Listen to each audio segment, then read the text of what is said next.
பிரியமானவர்களே, ஆண்டவராகிய இயேசு கிறிஸ்துவின் பரிசுத்தமுள்ள நாமத்தில் உங்கள் ஒவ்வொருவருக்கும் என் அன்பின் வாழ்த்துக்கள். சத்தியம் டிவி நேயர்களை உங்களை அன்போடு கூட வாழ்த்துகிறேன். காது உள்ளவன் கேட்க கடவன் என்ற நிகழ்ச்சிக்கு உங்களை மிகுந்த அன்போடு கூட நான் வரவேற்கிறேன். ஆண்டவருக்கு ஸ்தோத்திரம். நாட்களும் காலங்களும் மாதங்களும் வேகமாய் உருண்டோடு கொண்டே போகிறது. கடைசி நாட்களை நோக்கி நம்ம பயணித்து கொண்டிருக்கிறோம். இரட்சகராகிய இயேசு கிறிஸ்துவின் வருகை மிக மிக சமீபம். அவருடைய வருகையை வலியுறுத்துகிற தொற்று நோயோடு கூட நம்ம போராடி தேவ கிருபையினால் நம்ம ஜெயம் எடுத்து கொண்டிருக்கிறோம்.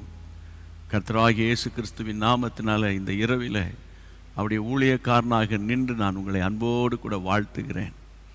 இம்மட்டும் நடத்தின ஆண்டவர் இனிமேல் உங்களை நடத்துவாராக. இனிமேலும் கர்த்தருடைய கிருபை உங்களை தாங்குவதாக. என கர்த்தருடைய நாமத்தினாலே உங்களை ஆசீர்வதித்து உங்களுக்காக எப்போதெல்லாம் கர்த்தர் நினைவுபடுத்துகிறாரோ நாங்கள் ஜெபித்து வருகிறோம். கடந்த வாரங்களில் கடந்த நாட்களில் கொடுக்கப்பட்ட செய்திகள் எல்லாம் உங்களுக்கு பிரயோஜனமாக இருக்கும் என்று நான் விசுவாசிக்கிறேன். அப்படியே கண்களை மூடி கர்த்தர் நம்மோடு கூட பேசும்படி அப்படியே கர்த்தரை ஸ்தோத்திரம் பண்ணுவோம். முடிஞ்ச எங்களோடு கூட சேர்ந்து கர்த்தரை துதித்து ஆராதனை செய்ய உங்கள் இருதயத்தை ஒப்பு கொடுங்க. Thank you Lord. பொன்னும் வெள்ளியும் உடமைத்து சுத்தம் செய்திடுவது பொன்னும் வெள்ளியும் அக்கினி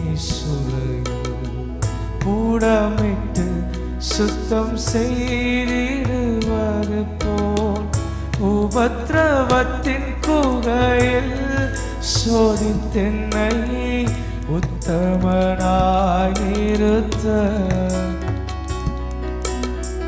தெரிந்தெடுத்தீரோ. உபத்திரவத்தின் குகையில் சோதித்தென்னை உத்தமனாய் நிறுத்த தெரிந்தெடுத்தீரோ. இயேசுவே நிரந்தன் பட்சமான எனக்கெதிராயிருப்பவன் யார்? இயேசுவே நிரந்தன் பட்சமானதான். எனக்கெதிராய் இருப்பவன் யார்?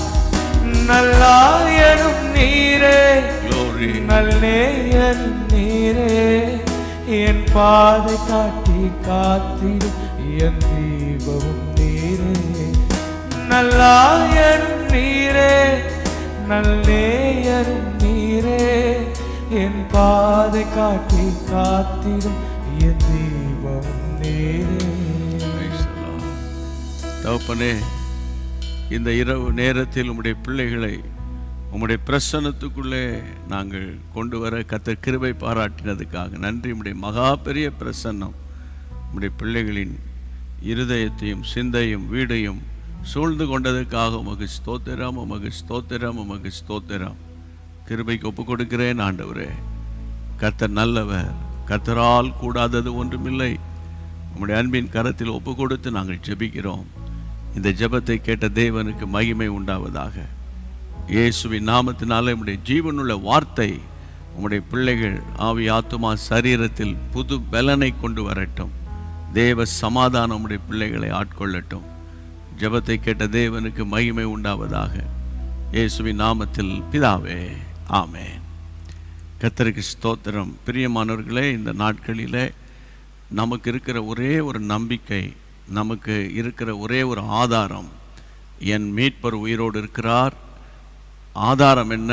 அவருடைய ஜீவனுள்ள வார்த்தை அடங்கின வேதம். இந்த வேதம் தான் நமக்கு வெளிச்சத்தை கொண்டு வருகிறது. நம்முடைய கால்களுக்கு அது தீபம், பாதைக்கெல்லாம் வெளிச்சமாக இருக்கிறது. அந்த வேத வசனத்தை இப்போது சற்று நேரம் நாம் தியானிப்போம். அதற்கு பிறகு உங்களுக்காக நான் ஜெபிக்கிறேன். கர்த்தருடைய பலனும் சமாதானமும் ஆரோக்கியமும் சௌக்கியத்தையும் தேவன் உங்களுக்கு தந்து உங்களை நிச்சயம் தைரியப்படுத்தி உங்களை பாதுகாத்து கொள்வார். தேவனுக்கு மகிமை உண்டாவதாக. யோவான் எழுதின சுவிசேஷம் 16ஆம் அதிகாரம், யோவான் 16ஆம் அதிகாரம் 33ஆம் வசனம். என்னிடத்தில் உங்களுக்கு சமாதானம் உண்டாயிருக்கும் பொருட்டு இவைகளை உங்களுக்கு சொன்னேன். உலகத்தில் உங்களுக்கு உபத்திரம் உண்டு, ஆனாலும் திடன் கொள்ளுங்கள். நான் உலகத்தை ஜெயித்தேன் என்றார். இந்த உலகத்தில் உங்களுக்கு உபத்திரம் உண்டு, ஆனாலும் ஆண்டவர் சொல்லுகிறார், நான் இந்த உலகத்தை ஜெயித்தேன். இந்த உலகத்தில் உங்களுக்கு உபத்திரம் உண்டு. அந்த உபத்திரவத்தை பார்த்து நீங்கள் கலங்கி பயந்து தடுமாறி உங்களுடைய விசுவாச வாழ்க்கையை நம்பிக்கையை விட்டுவிட வேண்டாம். திடன் கொள்ளுங்கள் என்று ஆண்டவர் சொல்லுகிறார். ஆமென். கர்த்தர் சொல்லுகிறார், திடன் கொள்ளுங்கள். இந்த நாட்கள் ஒரு கஷ்டமான பாதை, கடினமான பாதை, ஆனால் கடக்க முடியாத பாதை அல்ல என்பதை மட்டும் நீங்கள் மறந்து போகாதீங்க. கடினமான பாதை தான், ஆனால் இதை கடக்க முடியும் என்ற இயேசுவின் நாமத்தினாலே நான் உங்களுக்கு மிகுந்த அன்போடு பட்சமாய்க்க நான் உங்களுக்கு சொல்லுகிறேன். பிரியமானவர்களே, இந்த உபத்திரவம் நீங்கள் இந்த உங்கள் வாழ்க்கையில் ஏதாயில் வியாதியோ, பண கஷ்டமோ, மன கஷ்டமோ, குடும்ப போராட்டங்களோ, குடும்பத்தில் இருக்கிற சண்டை சச்சரவுகளோ, இயலாமையோ, இவையெல்லாம் உபத்திரவங்களுக்கு அடையாளம். அப்போ ஏதாயில் உபத்திரவத்தின் வழியாக நீங்கள் வரீங்கன்னா நீங்கள் கவனிக்க வேண்டிய மற்றொரு முக்கியமான ஒரு வசனம், எபிரேயருக்கு எழுதின நிருபம் 2ஆம் அதிகாரத்தில் 10ஆம் வசனத்தில் என்ன சொல்லப்பட்டிருக்கிறது பாருங்கள். எபிரேயர் 2ஆம் அதிகாரம் 10ஆம் வசனம் வாசிக்க கேட்போம். ஏனென்றால் நமக்காகவும் தம்மாலேயும் சகலத்தையும் உண்டாக்கினவர் அநேகம் பிள்ளைகளை மகிமையில் கொண்டு வந்து சேர்க்கையில் அவர்களுடைய ரட்சிப்பின் அதிபதியை உபத்திரவத்தினால் பூரணப்படுத்துவது அவருக்கு ஏற்றதாயிருந்தது. அதே 2ஆம் அதிகாரம் 18ஆம் வசனத்தை பாருங்கள். ஆதலால் அவர் தாமே சோதிக்கப்பட்டு பாடுபட்டதினாலே அவர் சோதிக்கப்படுகிறவர்களுக்கு உதவி செய்ய அவர் வல்லவராக இருக்கிறார். கர்த்தருக்கு ஸ்தோத்திரம். கர்த்தருடைய பிள்ளைகளை, இந்த நாளில் நீங்கள் கவனிக்க வேண்டிய ஒரு வார்த்தை, இந்த ஏற்கனவே நான் வாசிக்க சொன்ன 2ஆம் அந்த எபிரேயர் 2:10 ரட்சிப்பின் அதிபதியை உபத்திரவங்களினாலே பூரணப்படுத்துவது அவருக்கு ஏற்றது. யார் ரட்சிப்பின் அதிபதி? இந்த பூமியில் இருக்கிற அதிபதிகள் அல்ல. ரட்சிப்பின் அதிபதி ஆண்டவராகிய இயேசு ஒருவர் தான். வசனம் சொல்லுகிறது, அந்த ரட்சிப்பின் அதிபதியை உபத்திரவங்களினாலே பிதாவாகிய தேவன் அவருக்கு அந்த உபத்திரவத்தில் ஒரு பூரணத்தை கொடுத்தார்.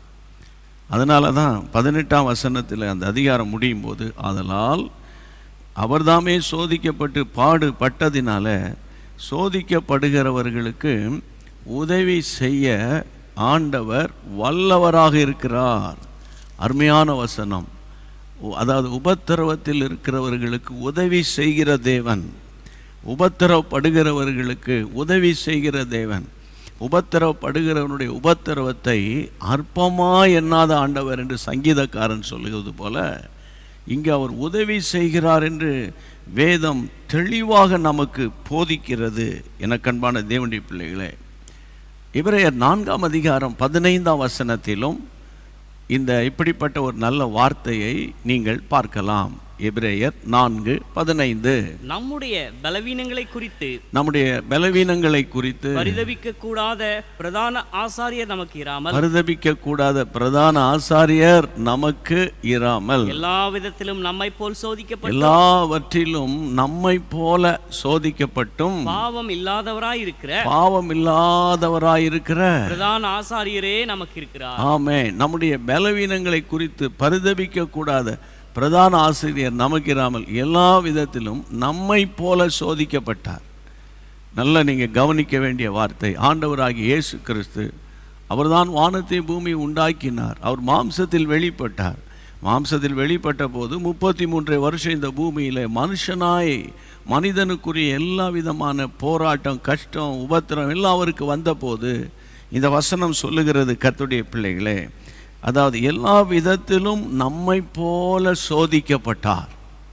ஆமென். உதாரணமாக உங்களுக்கு சொல்லுகிறேன், அவர் சோதிக்கப்பட்டது உங்களுக்கு தெரியும். தன்னுடைய ஊழியத்தை துவங்குவதற்கு முன்பு இரவும் பகலும் 40 நாட்கள் அவர் புசியாமல் குடியாமல் வனாந்தரத்தில் அவர் தேவனோடு கூட சஞ்சரித்து கொண்டிருந்த போது 40 நாட்கள் அந்த ஜெபம் முடிந்த உடனே சோதனைக்காரன் அவரிடத்தில் போனான். சோதனைக்காரன் என்றால் சாத்தான்.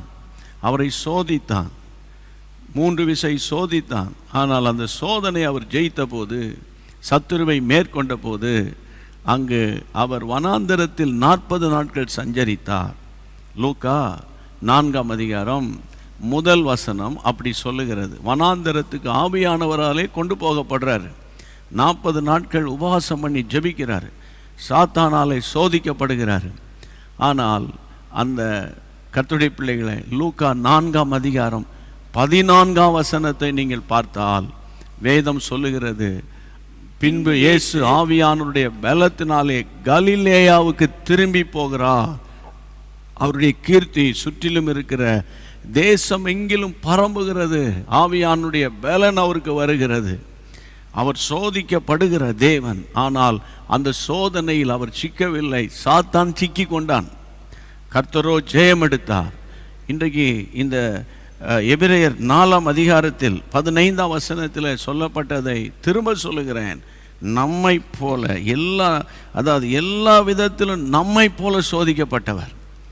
ஆமென். அப்போ நம்முடைய கஷ்டம்னா அவருக்கு என்னன்னு தெரியும், பாடுகள் தெரியும், உபத்திரவம் தெரியும், உங்கள் நிந்தை, உங்கள் அவமானம், உங்கள் கண்ணீர், உங்கள் வேதனை, உங்களுடைய இழப்பு, உங்கள் பிரிவு, எல்லா விதமான சகலமும் அவர் அறிந்திருக்கிறார். அதனால் நீங்கள் கர்த்தருக்குள்ளே திடன் கொள்ளுங்கள். அதனால தான் அவர் சொல்கிறார், இந்த உலகத்தில் உங்களுக்கு உபத்திரம் உண்டு, ஆனாலும் திடன் கொள்ளுங்கள், நான் உலகத்தை ஜெயித்தேன். அப்போ அவர் ஜெயித்தார் என்றால் என்ன அர்த்தம்? அவருடைய பிள்ளைகளாகிய நாமும் ஜெயிக்கிறதுக்காக தான் பிறந்திருக்கிறோம். இந்த இப்போது இருக்கிற உபத்திரவத்தை, இப்போது இருக்கிற வியாதியை, இப்போது இருக்கிற வேதனை, இப்போது இருக்கிற பிரிவினை நினைச்சு நீங்கள் மனம் சோர்ந்து போயிடக்கூடாது. தேவனாகிய கர்த்தர் உங்களோடு கூட இன்றைக்கு பேசி கொண்டிருக்கிறார். எந்த போராட்டமாக இருந்தாலும் அந்த போராட்டத்துக்கு ஒரு முடிவு உண்டு. கர்த்தருடைய பிள்ளைகளை, இந்த தொற்று நோயை எடுத்துக்கிட்டா மகா பெரிய உச்சத்துக்கு போகுது. ஆனாலும் அது சடிதிலே சரிந்து சரிந்து சரிந்து சரிந்து கர்த்தருடைய பிள்ளைகளை, ஒரு கட்டம் வரும்போது கர்த்தர் ஒரு பெரிய சமாதானத்தை தருவார். அதே போல் தான் கடன், அதே போல் தான் கஷ்டம், அதே போல் தான் பலவீனம், எல்லாவற்றுக்கும் ஒரு முடிவு இருக்கிறது. ஆனால் ஆகவே இந்த உபத்திரவத்தை குறித்து நீங்கள் கர்த்தருடைய பிள்ளைகளை நீங்கள் சோர்ந்து போயிடக்கூடாது. அதே நேரத்தில் இந்த உபத்திரவத்தை ஏன் தேவன் அனுமதிக்கிறார் அதை நீங்கள் பார்க்கணும். ஏன் அனுமதிக்கிறார் அதை நீங்கள் அறிந்து கொண்டீங்கன்னா இன்னும் தேவனிடத்தில் நெருங்கி வர்றதுக்கு அது உதவிகரமாக இருக்கும். சரியா? அப்போ அதுக்காக நான் உங்களுக்கு ஒரு அருமையான வசனத்தை எடுத்து காண்பித்தால், வசனம் தானே உங்களுக்கு ஆதாரம், வசனம் தானே எனக்கு ஆதாரம். ஆகவே நம்ம வார்த்தையினால் கட்டப்பட்டால் உபத்திரவத்தை பற்றி பயப்பட மாட்டோம். அந்த நேரம் வரும்போது ஒரு பதட்டமாக இருக்கும். அதுக்கு பிறகு தேவன் நம்மை பலப்படுத்துவாராக. வாசிங்க 1 பேதுரு 1ஆம் அதிகாரம், 1 Peter chapter 1, 1 பேதுரு 1ஆம் அதிகாரம் 6ஆம் வசனத்திலிருந்து ஆமென் வாசிக்க கேட்கலாம். இதிலே நீங்கள் மிகவும் சந்தோஷப்படுகிறீர்கள் என்றாலும் துன்பப்பட வேண்டியது அவசியமானதால் இப்பொழுது கொஞ்ச காலம் பலவிதமான சோதனைகளினாலே துக்கப்படுகிறீர்கள். கொஞ்ச காலம், வசனம் சொல்லுகிறது, கொஞ்ச காலம் பலவிதமான சோதனைகளினால நீங்க துக்கப்பட்டு கொண்டிருக்கிறீர்கள். அடுத்த வசனம், அழிந்து போகிற பொன் அக்கினினாலே அழிந்து போகிற பொன் அக்கினினாலே சோதிக்கப்படும். அதை பார்க்கிலும் அதிக விலையேறப்பெற்றதா இருக்கிற உங்கள் விசுவாசம் சோதிக்கப்பட்டு இயேசு கிறிஸ்து வெளிப்படும் போது உங்களுக்கு புகழ்ச்சியும் கனமும் மகிமையும் உண்டாக காணப்படும். அவரை நீங்கள் காணாமல் இருந்தும் அவரிடத்தில் அன்பு கூறுகிறீங்க. இப்பொழுது அவரை தரிசிக்கவில்லை. அவரிடத்தில் விசுவாசம் வைத்து சொல்லி முடியாததும் மகிமையால் நிறைந்ததுமாயிருக்கிற சந்தோஷமுடையவர்களாய் களி கூர்ந்து விசுவாசத்தின் பலனாகிய ஆத்தும ரட்சிப்பை அடைகிறீர்கள். அந்த 9ஆம் வசனம் கையில் பெண் வச்சிருப்பீங்க நம்புகிறேன், அதை அண்டர்லைன் பண்ணுங்க. உங்கள் விசுவாசத்தின் பலனாகிய ஆத்தும ரட்சிப்பை, ஆமென், கர்த்தருடைய பிள்ளைகளை அடைகிறீர்கள். The salvation of the souls ரொம்ப முக்கியம். அந்த சால்வேஷன், நம்ம ஆத்துமாவிலே ரட்சிப்பு, அதான் ரொம்ப முக்கியம். பிரியமானவர்களே, நமக்கு ஆண்டவர் பலவிதமான ஆசீர்வாதங்களை கேட்டு கேட்டு ஆண்டவர் கொடுத்தாலும் இந்த ஆத்தும மீட்பு அல்லது ஆத்தும ரட்சிப்பு இருக்கிறது இல்லை, அதுதான் நமக்கு முக்கியம். வசனம் சொல்லுகிறது, அருமையான வசனம், உங்கள் விசுவாசத்தின் பலனாகிய ஆத்தும ரட்சிப்பை அடைகிறீர்கள். அந்த சால்வேஷன் ஆஃப் யுவர் சோல்ஸ், உங்கள் ஆத்துமாக்கள், அதான் ரொம்ப முக்கியம்.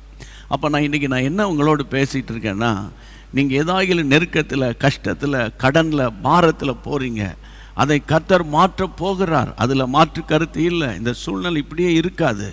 நிச்சயமாக ஒரு முடிவை கர்த்தர் உங்களுக்கு கொடுத்து அதிலிருந்து உங்களை தூக்கி எடுத்துருவார். ஆனால் இப்போ எதுக்கு ஐயா இந்த மாதிரி போராட்டம், எதுக்கு பிரதர் இந்த மாதிரி நெருக்கம்? அங்கே அருமையான வசனம் 7ஆம் வசனத்தில் பார்த்தோம் இல்லையா, அழிந்து போகிற பொண்ணு அக்கினினால் சோதிக்கப்படும், அதை பார்க்கலாம், அதிக விலையேற பெற்றதுமான உங்கள் விசுவாசம் சோதிக்கப்பட்டு. சில நேரங்களில் நம்முடைய விசுவாசம் சோதிக்கப்படுகிறது. நம்முடைய விசுவாசத்துக்கு பரீட்சை வைக்கிறாங்க. பரீட்சை வைப்பது போல் இருக்குது. உங்கள் விசுவாசத்துக்கு ஒரு பெரிய பரீட்சை வருது. அது எல்லா பரீட்சையை விட ரொம்ப டஃப்பாக இருக்குது. கர்த்தருடைய பிள்ளைகளை, இந்த எக்ஸாமுக்கு போகும்போது என்ன கொஷின் வரப்போதோ என்ன வரப்போதோ தெரியலையோ, அப்படி இப்படின்னு பிள்ளைகள் அப்படியே டென்ஷனாக இருக்கிறது போல். கர்த்தருடைய பிள்ளைகளை, சில பரீட்சையில் நான் இதில் தோற்று போயிடுவேனா, வெற்றி அடைவேனா, ஜெயம் பெறுவேனா, அல்லது தோல்வியாக திரும்புவேனா என்ற ஒரு கலக்கமாக இருக்கிறதில்ல. இந்த வசனத்தை பாருங்கள், அதாவது உங்கள் விசுவாசம் சோதிக்கப்படுகிறது. சில நேரங்களில் விசுவாசம் சோதிக்கப்படுது.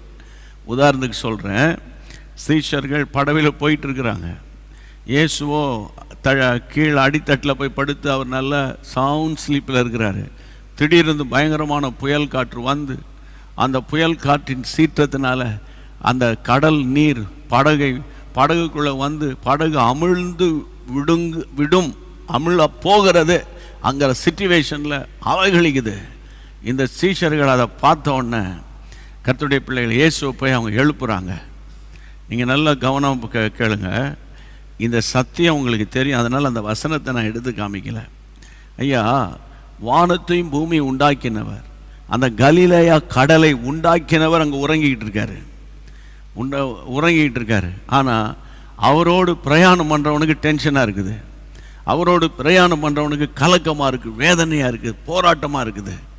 அதனால் அவரை போய் தட்டி, ஐயரே, நாங்கள் மடிந்து போகிறோமே, சாக போகிறோமே, இப்படி கவலை இல்லாமல் தூங்கிட்டு இருக்கீங்களே, நான் எப்படி, அதாவது 3 வருஷமாக அவரோடு கூட இருந்தாலும் அவர் ஏதோ அவசரத்துக்கு அற்புதம் செய்கிறவர், அவசரத்துக்கு சாப்பாடு கொடுக்குறவர், அவசரத்துக்கு சுகத்தை கொடுக்குறவர், இப்படி தான் அவங்க நினைச்சிருந்தாங்களே. உண்மையான அந்த தெய்வத்தினுடைய சரியான ஆண்டவருடைய வெளிப்பாடு அவங்களுக்கு இல்லையா? இன்றைக்கி நான் சொல்கிறேன், ஆனால் அவர்கள் கண்டு விசுவாசித்தார்கள். நீங்களும் நானும் காணாமல் விசுவாசிக்கிறோம். அவர்கள் தரிசித்து நடந்தார்கள். நீங்களும் நானும் விசுவாசத்தோடு நடக்கிறோம். அப்போ கர்த்தருடைய பிள்ளைகளை, அதாவது ஒரு பரிசுத்தவான், ஒரு போதகர் இப்படி சொன்னார், அன்றைக்கு காற்றும் கடலும் ஒரே போராட்டமாக இருக்கும்போது ஆண்டவர் அமைதியாக தூங்குறாரு. அந்த தூக்கத்தில் ஒரு டிஸ்டர்பன்ஸே வரல. என்ன படகு இப்படி ஆடுத அப்படின்னு, என் தூக்கம்லாம் கலைஞ்சு போச்சு அப்படின்னு இயேசு சொன்னதாக அங்கே இல்லை. அவர் நல்ல சவுண்ட் ஸ்லீப்பாக இருக்கார். அதாவது என்னென்ன அர்த்தம், காற்றை உண்டாக்கினவர், கடலை உண்டாக்கினவர், வானத்தை பூமி உண்டாக்கினவர், என்னுடைய கலிலேயா கடலில், என் கடலில் அவர் பிரயாணம் பண்ணுறாருங்கிற சந்தோஷத்தின் மிகுதியினாலே அந்த கடல் தண்ணீர் அலைகள் நடனமாட ஆரம்பித்து விட்டது என்ற ஒரு வெளிப்பாடோடு ஒரு பாஸ்டர் பிரசங்கம் பண்ணதை நான் கேட்டேன். என் அன்பு தேவனுடைய பிள்ளைகளே, இன்றைக்கு சொல்கிறேன், உங்களை சுற்றிலும் காற்றுகள் கடல்கள் உங்களை அமிழ்த்துவது போல இருக்கும். உங்களை சுற்றிலும் பெருங்காற்று இருக்கலாம், சூறாவளி காற்று சுழற்றி சுழற்றி அடிக்கலாம். ஆனால் ஒன்று சொல்கிறேன், ஒரு கட்டம் வரும்போது அது அமைதலாயிரும், ஒரு கட்டம் வரும்போது அது ஒன்றுமில்லாமல் போயிடும். இன்றைக்கு நான் உங்களுக்கு சொல்கிறேன், ஏசு அன்றைக்கு கேட்டார், வேர் இஸ் யுவர் ஃபெய்த்? ஆமென். அற்ப விசுவாசிகளே, லிட்டில் ஃபெய்த், கொஞ்சம் விசுவாசத்தை வச்சுக்கிட்டு என்னப்பா நீங்கள் இப்படி இருக்கீங்கன்னு ஆண்டவர் அவங்கள பார்த்து கேட்டார். ஒரு அதட்டினார், காற்றும் கடலும் நின்றது. இன்றைக்கு நான் உங்களுக்கு சொல்லுகிறேன், என்ன உபத்திரவத்தின் வழியாக நீங்கள் போகிறீங்களோ எனக்கு தெரியாது. ஆனால் இன்றைக்கி உலகமே, குறிப்பாக நம்முடைய இந்தியா முழுவதும் 29 மாநிலங்களும் பல நிந்தை வேதனை, தங்களுக்குரியவர்களை சாக கொடுக்கிறார்கள். இளம் வயது தம்பிமார்கள் தங்கச்சிமார்கள் மரித்து போனார்கள், உயிருக்கு போராடுகிறார்கள். அதாவது நம்ம கிறிஸ்தவ மார்க்கத்தில் நிறைய பாஸ்டர்ஸை, நிறைய ஊழியர்களை, அவருடைய மனைவிமார்கள், அவருடைய பிள்ளைகளெல்லாம் நம்ம இழந்துட்டு நிற்கிறோம். ஆனாலும் கர்த்தருடைய பிள்ளைகளே, இந்த நாட்களில் நாம் ஒருவரை ஒருவர் தேற்ற வேண்டிய காலம், திடப்படுத்தி கொள்ள வேண்டிய காலம், தைரியப்படுத்த வேண்டிய காலம். என் மீட்பர் உயிரோடு இருக்கிறார். ஆகவே இன்றைக்கு கர்த்தருடைய நாமத்தினால சொல்கிறேன், எனக்கு அன்பான கர்த்தருடைய பிள்ளைகளே, யோபின் புத்தகத்தில் 23ஆம் அதிகாரம் 10ஆம் வசனம் உங்களுக்கு தெரியுமே, நான் புடமிட்ட பிறகு பொன்னை போல ஆண்டவர் என்னை மாற்றிடுவார், புடமிட்ட பிறகு பொன்னை போல விளங்குவேன். அதாவது இந்த தங்கம் விற்கிற தங்கத்தினுடைய விலையை டிவியில் கடைசியில் சொல்லுவாங்க, இன்று தங்கத்தின் விலை, இந்த இரும்பின் விலை யாராவது சொல்கிறாங்களா? சொல்கிறது கிடையாது. பித்தளையின் விலை சொல்கிறாங்களா? சொல்கிறது கிடையாது. இன்று தங்கத்தின் விலை, ஏன்னா தங்கம் விலையேறப்பெற்றது. அப்போ கர்த்தருடைய பிள்ளைகளை, இன்றைக்கு மார்க்கெட்டில் தங்கம் இவ்வளோ ரூபாய் உயர்வு, திடீரென்று சரிவு, தங்கத்தை தான் அவங்க முக்கியத்துவம் படுத்துகிறாங்க. அப்போ தங்கம், அதாவது புடமிடப்படுதல் விசுவாச வாழ்க்கைக்கு அடையாளம். ஆகவே இன்றைக்கு நான் சொல்கிறேன், யோபு சொன்னது போல, நான் புடமிட்ட பிறகு பொன்னை போல விளங்குவேன். ஏதாயில் உபத்திரவத்தின் பாதையில், நெருக்கத்தின் பாதையில், நிந்தை அவமானம், பிள்ளைகளால், கணவனால், மனைவினால், உற்றாரால், உறவினரால், ஏன் ஊழியர்களால், விசுவாசிகளால், சொந்தக்காரர்களாக, அந்த தெருவில் இருக்கிற பக்கத்து வீட்டுக்காரர்களால், அல்லது நீங்கள் நிந்தை அவமானத்தையும் வேதனையும் நீங்கள் அடைந்து கொண்டிருந்தால், இன்றைக்கு இயேசுவின் நாமத்தில் உங்களுக்கு சொல்லுகிறேன், இந்த நிந்தை மாறும், உபத்திரவம் சீக்கிரத்தில் மாறும். என் கர்த்தர் உங்களுக்கு ஆச்சரியமான காரியத்தை செய்து உங்களை சந்தோஷப்படுத்துவார். லூக்கா 22ஆம் அதிகாரத்தில் ஞாபகம் இருக்கு அவங்களுக்கு? 22ஆம் அதிகாரம் 31, 32ஆம் வசனத்தை வாசித்து இப்போ நம்ம ஜெபம் பண்ண போகிறோம். லூக்கா 22, 31, 32 வாசிப்போம். பின்னும் கர்த்தர் சீமோனே சீமோனே, சீமோனே சீமோனே, இதோ கோதுமையை சுளகினால் புடைக்கிறது போல, கோதுமையை சுளகினால் புடைக்கிறது போல சாத்தான் உங்களை புடைக்கிறதற்கு உத்தரவு கேட்டுக்கொண்டான். சாத்தான் உன்னை புடைக்கிறதுக்கு உத்தரவு கேட்டுக்கொண்டான். நானோ உன் விசுவாசம் ஒழிந்து போகாதபடிக்கு, நானோ உன் விசுவாசம் ஒழிந்து போகாதபடிக்கு உனக்காக வேண்டிக் கொண்டேன். உனக்காக வேண்டிக் கொண்டேன். நீ குணப்பட்ட பின்பு, நீ குணப்பட்ட பிறகு உன் சகோதரரை ஸ்திரப்படுத்து. ரொம்ப முக்கியம், நீ குணப்பட்ட பிறகு கர்த்தருடைய பிள்ளைகளை, உன் சகோதரனை நீ பலப்படுத்து, ஸ்திரப்படுத்தினா ஸ்ட்ரென்தன் பண்ணுன்னு அர்த்தம். கர்த்தருடைய பிள்ளைகளை, இந்த வார்த்தையை பாருங்க, அந்த வசனத்தை திரும்பி ஒரு ஸ்கிரீனில் போடுவாங்க பாருங்க. நானும் உன் விசுவாசம் 31 பாருங்க. 31 சொல்லுகிறது, கர்த்தருடைய பிள்ளைகளே, சீமோனே சீமோனே, இதோ கோதுமையை சுளகினால் புடைக்கிறது போல சாத்தான் உங்களை புடைக்கிறதற்கு உத்தரவு கேட்டுக்கொண்டான். அப்போ நீ நல்லா கவனிக்கணும் தேவ பிள்ளைகளே, சில நேரங்களில் சாத்தான் உங்களுக்கு எனக்கு விரோதமாய் போராட்டத்தை கொண்டு வரவான், முயற்சி பண்ணுவான். ஆண்டவர் சொல்கிறாரு, நானோ உன்னுடைய விசுவாசம் ஒழிந்து போயிடக்கூடாது. இப்படி சொல்லியிருக்கலாம்ல, நீ அவன்கிட்டே போக முடியாது, அவனை ஒன்றும் செய்ய முடியாது, அவனுக்கு அந்த சோதனையெல்லாம் வேண்டாம், அப்படி ஆண்டவர் சொல்லலை. ஆண்டவர் சொல்கிறார், நான் உனக்காக ஜெபிக்கிறேன், நான் உனக்காக ஜெபிக்கிறேன். எதுக்காக? உன்னுடைய விசுவாசம் ஒழிந்து போயிடக்கூடாது. அப்போ சோதனை வரும்போது சிலருடைய விசுவாசம் ஆடும், சிலருடைய விசுவாசம் ஃபுல்லாக போயிடும். ஆனால் இன்றைக்கு சொல்கிறேன், பலவீனங்கள், போராட்டங்கள், கஷ்டங்கள் வரும்போது நமக்காக ஜெபிக்கிற, உங்களுக்காக எனக்காக வேண்டுதல் செய்கிற ஆவியானவர் இருக்கிறார். ரோமர் 8:26 படி நம்முடைய பலவீனங்களிலே, உங்கள் பலவீனங்களிலே உதவி செய்கிற உங்களோடு கூட இருக்கிறார். அதனால் அன்றைக்கு இயேசு சொன்னார், நான் உனக்காக ஜெபிக்கிறேன் பேதுருவே, உங்களுக்காக ஜெபம் பண்ணுறேன், முதலாவது நீ குணப்படு, அப்புறம் மற்ற உன்னுடைய சகோதரனை ஸ்திரப்படுத்து. என்ன அர்த்தம்? அந்த பிசாசு வந்து சோதிக்கும் போது நம்முடைய விசுவாசம் ஸ்திரப்படும். அப்போ நமக்குள்ள இன்னர் ஹீலிங் நடக்கும். உள்ள ஹீலிங், வெளியே ஹீலிங், ஒரு புது பலன் வரும். அந்த பலத்தை வச்சு தான் அடுத்த ஆளை, சகோதரனை நம்ம ஸ்திரப்படுத்த முடியும். இன்றைக்கி ஏன் சில உபத்திரவங்களையா நீங்கள் போகிறீங்கன்னா, ஆண்டவர் உங்களுக்காக ஜெபிப்பார், நீங்கள் ஜெபிப்பீங்க, உங்கள் விசுவாசம் ஸ்திரப்படும், சத்துருவை ஜெயிப்பீர்கள். அந்த விசுவாச நம்பிக்கை, அந்த அற்புதம், அடையாளங்கள் நடந்த உடனே பாருங்கள், நீங்கள் மற்றவங்களுக்காக ஜெபிக்கவும், அவங்களுக்கு ஆறுதல் சொல்லவும், அவங்களுக்காக நீங்கள் கர்த்தராகிய இயேசுவை பற்றி பேச மாறிடுவீங்க. இதுதான் கர்த்தருடைய பிள்ளைகளை தேவ சித்தம். ஜெபம் பண்ணலாமா? இப்போ கர்த்தரை நோக்கி பாரத்தோடு ஜெபிக்கலாமா? ஆண்டவர் உங்களை கைவிடவே மாட்டார். ஆண்டவரால் கூடாதது ஒன்றுமில்லை. ஆமேன், ஆமேன், ஆமேன். அதனால இப்போது இருக்கிற இந்த உபத்திரவம் நொடி பொழுதிலும் மாறிடும். தேவன் மாற்றங்களின் தேவன் மாற்றத்தை கொண்டு வருவாராக. அப்படி எல்லாரும் கரங்களை உயர்த்தி இயேசுவின் நாமத்தினால, ஆண்டவரே, இந்த உபத்திரவம் எனக்கு ஒரு பெரிய மகிமையை கொண்டு வரப்போகிறது. இந்த உபத்திரவம் ஆண்டவரே எனக்கு ஆசீர்வாதத்தை கொண்டு வரப்போகிறது. யோசேப்பு புடமிடப்பட்டான், எகிப்தில் உயர்த்தப்பட்டான். ஆமேன், ஆமேன். கர்த்தாவே, அன்றைக்கு சீஷர்கள் பலவிதமான உபத்திரவத்தின் வழியாய் வந்தார்கள். ஆனால் அவர்களை கர்த்தர் பயன்படுத்தினீர் ஆண்டவரே.